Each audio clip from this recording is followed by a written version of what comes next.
Hello friends, welcome to RB classes. मैं भारती गौतम एक बार फिर आपका स्वागत करती हूँ एक बहुत ही इंटरेस्टिंग वीडियो लेक्चर में, जिसमें हम लोग डिस्कस करने वाले हैं क्लास 10th ज्योग्राफी का chapter that is manufacturing industries. इस चैप्टर पर एक इंट्रोडक्शन वीडियो मैं आपको दे चुकी हूँ, जिसमें हम लोगों ने मैन्युफैक्चरिंग के बारे में जाना कि मैन्युफैक्चरिंग क्या होता है, जिसे हमने कुछ एग्जाम्पल्स के साथ समझा और उसे हम लोग किस एक्टिविटी में कंसीडर करते हैं, ये हम लोगों ने जाना था प्रीवियस वीडियो में। अगर आपने वो वीडियो अभी तक नहीं देखा है तो डिस्क्रिप्शन बॉक्स में आपको प्लेलिस्ट का लिंक मिल जाएगा, तो वहां से आप वो वीडियो देख सकते हैं।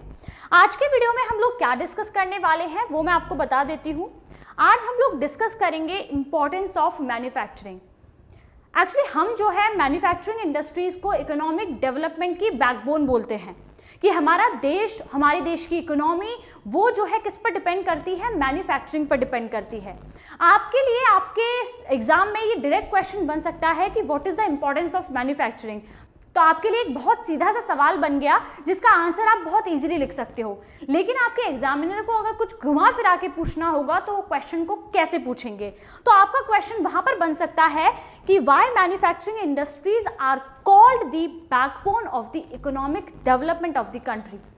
तो आप लोग को ये सोचना पड़ेगा कि किस तरीके से जो है ये हो सकता है। आंसर यही होगा, लेकिन क्वेश्चन को थोड़ा सा ट्विस्ट कर दिया जाएगा। अगर आपने अच्छे से रीडिंग की होगी तो आप बहुत अच्छा एक आंसर लिख पाओगे।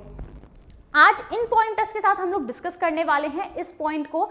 बहुत ही अच्छे पॉइंट्स हैं, अपने साथ कॉपी और पेन लेकर जरूर बैठिएगा ताकि इंपॉर्टेंट पॉइंट्स को आप भी नोट कर सके, ये सारे पॉइंट्स को, ताकि आप भी एक अच्छा आंसर लिख सके। ठीक है, तो हम लोग पहले पॉइंट से डिस्कशन को स्टार्ट करते हैं।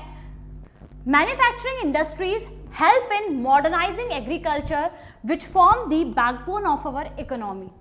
आप लोगों को सभी को पता है कि हमारा भारत देश एक कृषि प्रधान देश है, जहां पर 70% लोग जो है किस एक्टिविटी में है, प्राइमरी एक्टिविटी में, यानी कि एग्रीकल्चर में।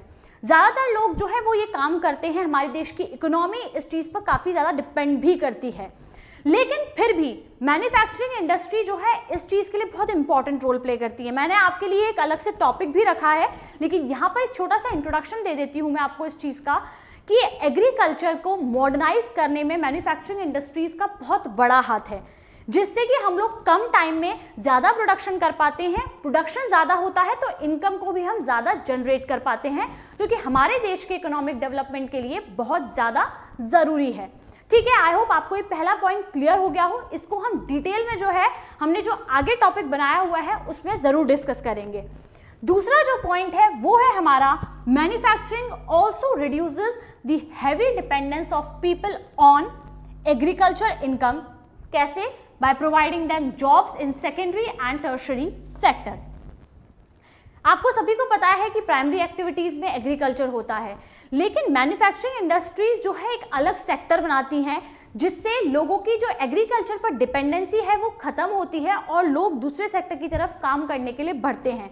लोगों को वहां पर जॉब्स मिलते हैं तो लोगों की एग्रीकल्चर जो इनकम है उस पर डिपेंडेंसी कम होती है। एक तरीका ये रहा। दूसरा तरीका ये है कि मान लीजिए कोई किसान है, वो गेहूं उगा रहा है और वो गेहूं को अगर एज इट इज उठाकर बेचेगा तो उसे उतना प्रॉफिट नहीं होगा।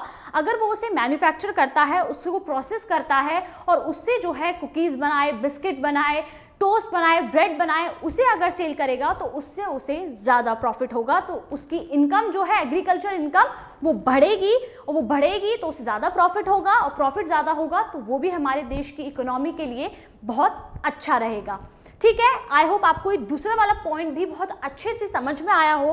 थर्ड जो पॉइंट है वो है हमारा industrial development helps in removal of unemployment and poverty as it creates job and more income. सुनने में दोनों पॉइंट्स कुछ एक जैसे लगते हैं, लेकिन दोनों में थोड़ा सा डिफरेंस है। डिफरेंस ये है कि मैन्युफैक्चरिंग जो हमारी इंडस्ट्री है, मैन्युफैक्चरिंग इंडस्ट्री अनएम्प्लॉयमेंट को और पॉवर्टी को दूर करने के लिए बहुत ज़रूरी है, क्योंकि यहाँ पर स्किल्ड पर्सन, अनस्किल्ड पर्सन दोनों के लिए बहुत ज़्यादा जॉब है। ठीक है, तो यहाँ पर जब दोनों ही पर्सन्स को जॉब मिल जाती है तो ये लोग अपनी इनकम को बढ़ा पाते हैं, एग्रीकल्चर इनकम पर इनकी डिपेंडेंसी। क्योंकि यहाँ पर जो है लोगों के पास जॉब थी, वो कुछ काम तो कर रहे थे, एग्रीकल्चर कर रहे थे, उनके पास एग्रीकल्चर से जो भी प्रोडक्शन हो रहा था उसको वो प्रोसेस करके आगे उससे कुछ और वैल्यूएबल गुड बना रहे थे और अपनी इनकम को बढ़ा रहे थे। लेकिन यहाँ पर तो अनएम्प्लॉयमेंट है, उनके पास जॉब है ही नहीं। तो यहाँ पर अनएम्प्लॉयमेंट को दूर करने के लिए मैन्युफैक्चरिंग इंडस्ट्रीज ज़्यादा से ज़्यादा जॉब प्रोवाइड करती हैं for skilled and unskilled persons also. तो दोनों के लिए जो है मैन्युफैक्चरिंग इंडस्ट्रीज जो है जॉब्स प्रोवाइड करती हैं। इससे क्या होता है, इससे पॉवर्टी, अगर जॉब ज़्यादा मिल रही है इट मीन्स पॉवर्टी कम होगी, इनकम बढ़ेगी। ठीक है, तो नेक्स्ट जो पॉइंट है वो है हमारा export of manufactured goods expends trade and commerce and brings foreign exchange. किसी भी कंट्री के डेवलपमेंट के लिए बहुत ज़रूरी है कि वहाँ पर फॉरेन एक्सचेंज बहुत ज़्यादा हो। जितना ज़्यादा फॉरेन एक्सचेंज होगा, जितनी ज़्यादा फॉरेन करेंसी आएगी, उतना ही ज़्यादा एक कंट्री की इकोनॉमी ग्रो करेगी। हमारे यहाँ का जो हम लोग एक्सपोर्ट करते हैं, एक्सपोर्ट कब करेंगे, जब मैन्युफैक्चरिंग इंडस्ट्रीज़ में उतनी ज़्यादा चीज़ें बनेंगी। तो हमारे यहाँ पर बहुत सी चीज़ें ऐसी बनती हैं मैन्युफैक्चरिंग इंडस्ट्रीज़ में जिन्हें हम देशवासी यानी कि हमारे कंट्री के लोग अकेले कंज्यूम नहीं कर सकते। तो उन्हें जो है हम लोग बाहर के देशों में एक्सपोर्ट कर देते हैं। जब बाहर के देशों में वो चीज़ें एक्सपोर्ट होती हैं तो हमारा ट्रेड बहुत ज़्यादा बढ़ता है। ट्रेड बढ़ता है तो उससे हमारे यहाँ पर फॉरेन करेंसी आती है, फॉरेन एक्सचेंज बहुत अच्छा खासा होता है, जो हमारी कंट्री के लिए, हमारी इकोनॉमी के लिए एक बहुत ही पॉजिटिव पॉइंट है। इट मीन्स बहुत ही इंपॉर्टेंट है कि हम जितनी चीज़ों का प्रोडक्शन कर रहे हैं उस प्रोडक्शन को अगर हम लोग बाहर एक्सपोर्ट करते हैं तो वो एक्सपोर्ट से हमारा ट्रेड बढ़ता है। ट्रेड बढ़ता है जिससे हमारे को फॉरेन एक्सचेंज मिलता है, फॉरेन करेंसी मिलती है, जो कि हमारी इकोनॉमी के लिए बहुत अच्छी चीज़ है। ठीक है, नेक्स्ट जो हमारे लिए पॉइंट है वो बहुत ही इंपॉर्टेंट पॉइंट है। Countries that transform their raw materials into a wide variety of furnished goods of higher value are prosperous. अब मान लीजिए हमारे यहाँ पर कॉटन कल्टीवेशन आज से नहीं, बहुत टाइम पहले से हो रहा है और हम लोग कॉटन कल्टीवेशन में सबसे आगे हैं, हम सबसे ज़्यादा कॉटन कल्टीवेशन करते हैं। लेकिन अगर हम उस कॉटन को एज इट इज़ उठाकर किसी दूसरे देश को एक्सपोर्ट कर दें तो उसका क्या फ़ायदा होगा? हम लोग को कोई एक्सपोर्ट नहीं होगा, हम लोग को कोई भी फ़ायदा, प्रॉफिट कुछ भी नहीं होगा। अगर उसी कॉटन का फाइबर, फैब्रिक बना के हम उसके कपड़े बनाकर और उसको बाहर एक्सपोर्ट करें तो हमें जो है अच्छा खासा अमाउंट मिलेगा, अच्छा खासा प्रॉफिट होगा, फॉरेन करेंसी हमारे यहाँ पर ज़्यादा आएगी और हमारी इकोनॉमी को बहुत ज़्यादा फायदा होगा। हमारी कंट्री में एप्पल भी काफ़ी अच्छा ग्रो होता है। अब उस एप्पल को ही अगर हम बाहर एक्सपोर्ट कर देंगे तो क्या फ़ायदा, और फिर वो बाहर के लोग उसी एप्पल से कोई दूसरा वैल्यूएबल गुड, मान लीजिए कि उन्होंने कुकीज़ बना दी, उन्होंने कोई जैम बना दिया, फिर कुछ भी बना के वापस हमें ही वो लोग बेच रहे हैं, तो वो तो प्रॉफिट कमा रहे हैं और हम लोग को उस चीज़ का कोई प्रॉफिट नहीं हो रहा है। और वहीं पर अगर हम ये करें कि हमारे पास अगर वो चीज़ है, वो रॉ मटेरियल है, तो उस रॉ मटेरियल से हम कोशिश करें कि हम लोग wide variety of furnished goods बनाएं। मतलब जितना हो सकता है हम उससे अलग अलग चीज़ें बनाने की कोशिश करें। जितनी अलग चीज़ें हम बनाएंगे तो उन अलग चीज़ों को हम बाहर के देशों में बेचेंगे, बाहर के देशों में एक्सपोर्ट करेंगे, जिससे हमारी इकोनॉमी को फ़ायदा होगा। कहने का मतलब ये है कि आपके पास अगर किसी भी तरीके का रॉ मटेरियल है तो कोशिश कीजिए कि उसे जो है आप अलग अलग वैल्यूएबल गुड्स में कन्वर्ट कर सके, प्रोसेस कर सके, ताकि आप उसे बाहर के देशों में एक्सपोर्ट कर सके। ठीक है, तो जिससे होगा क्या कि हमारे देश में ज़्यादा से ज़्यादा फॉरेन करेंसी आएगी। फॉरेन करेंसी आएगी तो वो हमारे देश की इकोनॉमिक डेवलपमेंट के लिए एक बहुत बड़ा पॉजिटिव पॉइंट है और हमारे देश के इकोनॉमिक डेवलपमेंट को ग्रोन अप करने में, उसे बढ़ाने में इसका एक बहुत बड़ा हाथ रहने वाला है। तो आई होप आप लोगों को ये पॉइंट्स बहुत अच्छे से क्लियर हो। इन पॉइंट्स के साथ आप एक बहुत ही बेहतरीन आंसर लिख सकते हो अपने एग्जाम में। आई होप आपको ये सारे पॉइंट्स अच्छे से समझ में आए हों। अगर समझ में आए हैं तो प्लीज़ मुझे कमेंट में ज़रूर बताइएगा एंड वीडियो को लाइक एंड शेयर करना बिल्कुल मत भूलिएगा। And don't forget to subscribe the channel, क्योंकि यही एक इकलौता तरीका होता है जिससे हमें पता चलता है कि आप लोग को वीडियोस अच्छे लग रहे हैं, आपको वीडियो पसंद आ रहे हैं और हमारा कंटेंट अच्छा लग रहा है, हमारा वे ऑफ प्रेजेंटेशन अच्छा लग रहा है।